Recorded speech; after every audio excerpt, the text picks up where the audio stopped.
हम आए हैं क्राउन प्लाजा के अंदर क्योंकि यहाँ पर चल रही है बहुत तगड़े वाली सेल। और अब जाके देखते हैं। अभी फ़िलहाल हम लाइन में लगे हुए हैं और आज लास्ट डे है इसलिए से और ज़्यादा भीड़ मिलेगी हमको। तो जो लड़के लोग हैं वो तो बाद में आएंगे क्योंकि उनकी लाइन और भी ज़्यादा लंबी है और हमारी फिर भी शॉर्ट है। तो बस अभी चलते हैं अंदर। सो गाइस ये था पूरा व्यू।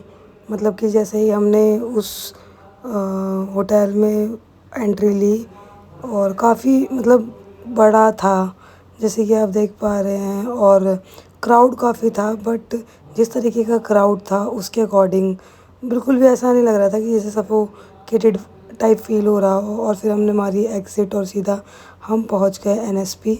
अगर आपको डिटेल में थोड़ा चाहिए तो आप मेरा शॉर्ट देख सकते हैं। फिर एक डिप्स करके वहाँ पे शॉप थी, वहाँ से हमने लिया एक प्लेटर। उसका जो मेन्यू था वो कुछ इस तरह का था और जो हमने प्लेटर के अंदर मतलब था जिस वजह से हमने ऑर्डर किया था वो था ये सारा। और फिर यहाँ पर हम कुछ पिक्स और वीडियोस बनाते हुए सहज के साथ।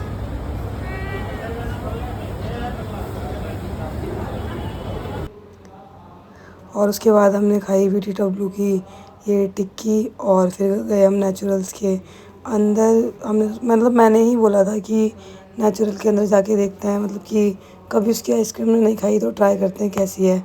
बट जब हस्बैंड ने ट्राई की तो मतलब वो बोले मेरे को तो कुछ मतलब अच्छा नहीं लग रहा, यू शुड ट्राई वंस। तो फिर मैंने भी टेस्ट की थी बट हमें बिल्कुल भी मज़ा नहीं आया। So that is the reason कि हमने वहाँ से आइसक्रीम नहीं ली।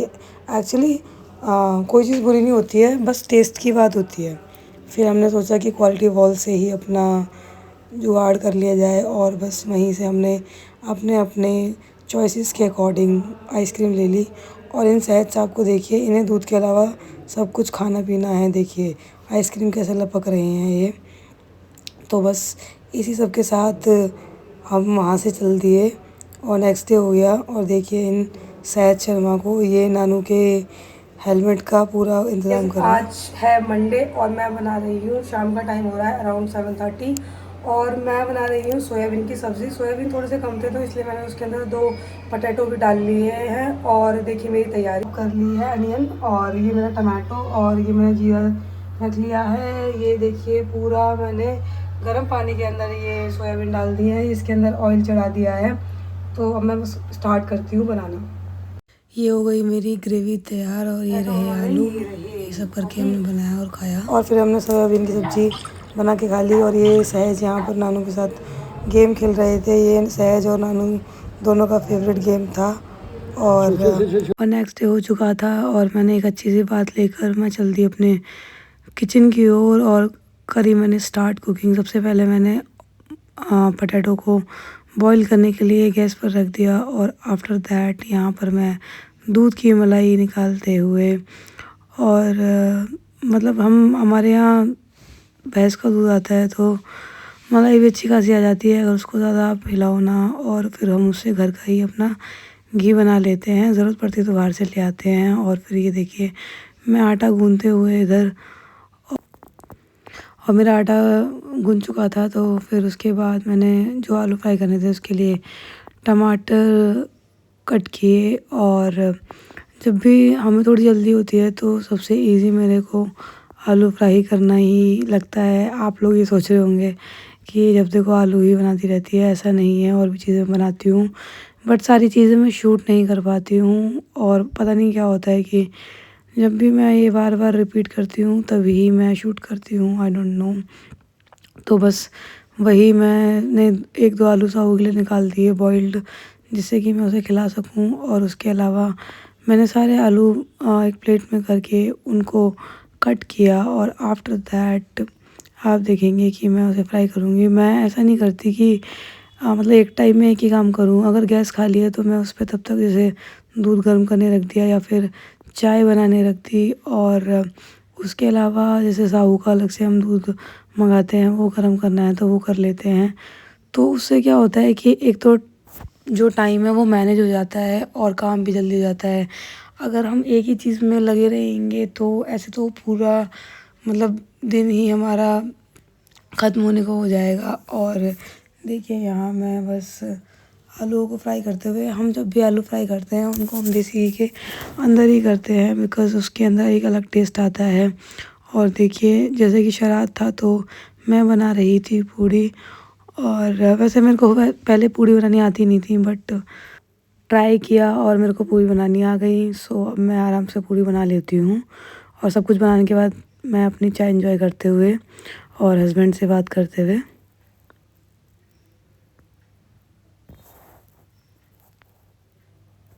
और देखिए इन जनाब को इन्हें कुछ भी मिल जाए, ये बस खाने को उसको तैयार रहते हैं। अब ये जो डक है, इसकी जो टॉय है, इसके पीछे जो आपको ऑन ऑफ का बटन दे रखा है, उसको खाने के लिए ट्राई कर रहा है। मतलब कोई भी इसको छोटी से छोटी बारीक से बारीक चीज़ अगर दिखती है तो बस ये शुरू हो जाते हैं खाने के लिए। और उसके बाद देखिए ये जनाब वॉकर के अंदर मामा जी के साथ अपने। और ये शाम को हमने मंगाया था दम आलू। एक बहुत अच्छा होटल है जनता करके, उसके जो रेट है वो भी काफ़ी अच्छे हैं, जो कि दुर्गापुरी में दिल्ली में है। और वही हम डिनर एंजॉय कर रहे थे, बिकॉज़ उसके बाद फिर नवरात्रे शुरू होने वाले थे। तो वो घर में प्याज हम नहीं खाते हैं, हम लोग प्याज लहसुन।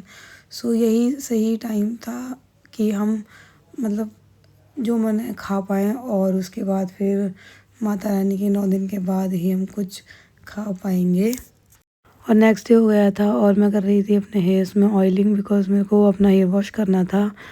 कई बार स्किप भी हो जाता है जब भी मैं हेयर वॉश करती हूँ, बट मैं ट्राई करती हूँ कि मेरे हेयर्स में ऑयलिंग हो जाए तो ज़्यादा बेटर है। बिकॉज़ ऑयलिंग होना बहुत ज़्यादा इम्पोर्टेंट है, वरना हमारी जो स्कैल्प होती है वो बहुत ज़्यादा ड्राई हो जाती है। और बिकॉज़ ऑफ दिस रीज़न हमारे सर में डैंड्रफ हो जाता है। और जब आप ऑयलिंग कर लें तो उसके बाद आपको एटलीस्ट 5 मिनट्स अपने हैंड से मसाज ज़रूर करना चाहिए। उससे क्या होता है, आपका ब्लड सर्कुलेशन जो होता है वो अच्छा होता है और उससे आपका हेयर ग्रोथ होती है। सो बस मैं वही कर रही थी। और बट अगर एक चीज़ और है, अगर हमारे सर में कोई और ऑयलिंग करे, मसाज करे तो ज़्यादा अच्छा लगता है। बट अगर आपके पास कोई नहीं है तो आपको खुद भी चीज़ें करनी पड़ेंगी, जैसे कि मैं कर रही हूँ। और इसीलिए मैं कर रही थी हेयर ऑयलिंग। ये जनाब नहा चुके थे तो मैं इनको ही थोड़ा कपड़े पहनाने का ट्राई कर रही थी। और ये बहुत बदमाश हो चुके हैं, तो देखिए किस तरीके से मैं ट्राई करती हूँ उनको कपड़े पहनाने के लिए। और बस ये कैमरे में ही घुसे जा रहे हैं। देखिए हेलो कर दो।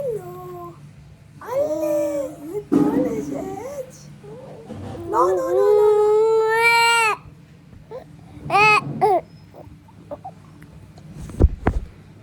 देखिए गाइस, ये जनाब मुझे कुछ करने दें तब ना, तब तो मैं कुछ करूं। और फिर मैंने अपना कैमरे का जो मतलब जगह थी वो चेंज की। और उसके बाद मैं यहाँ जनाब को पजामे पहनाते हुए, अभी तक मैं उस पजामे पर ही अटकी हुई हूँ। ये कुछ पहनने दें तब ना कुछ पहनाया जाए।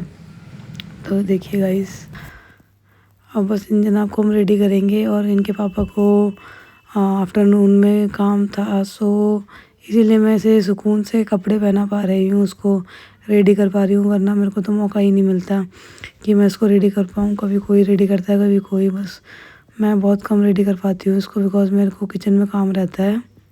देखिए साहू के पापा घर पर थे तो मैंने सोचा क्यों ना इस टाइम का फ़ायदा उठाया जाए और अपने घर के 1-2 काम कर लिए जाए।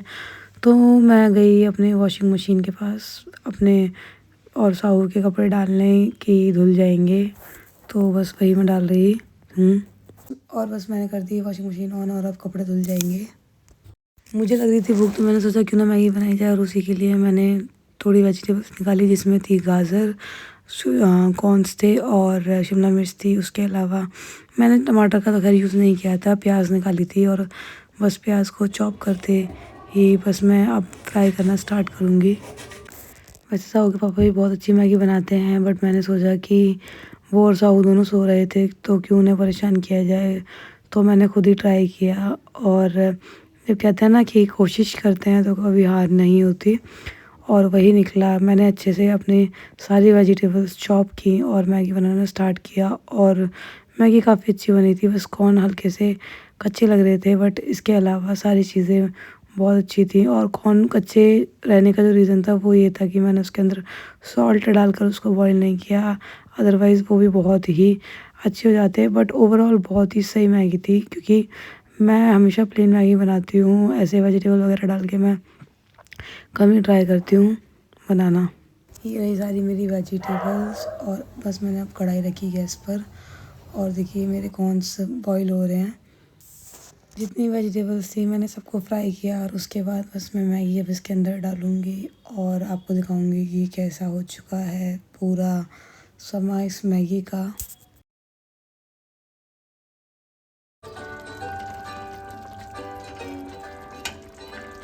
यहाँ पर मैं कुछ सॉसेस डालते हुए जिससे कि फ्लेवर और अच्छा आ जाए। और देखिए गाइस, मैगी रेडी हो चुकी है। ताऊ का दूध भी गर्म करके ले आई थी जिससे कि वो थोड़ा सा पी ले।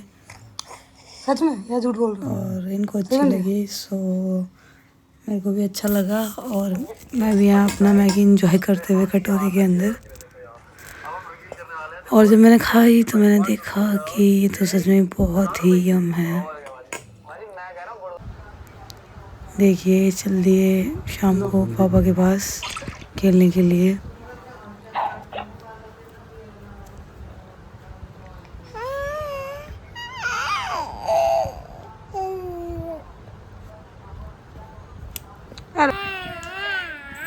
और इसी के साथ ये वीडियो यहीं एंड होती है। आपको कैसी लगी मेरी वीडियो मुझे कमेंट में ज़रूर बताएं, और प्लीज़ मेरे चैनल को लाइक शेयर एंड सब्सक्राइब ज़रूर करें। Thank you.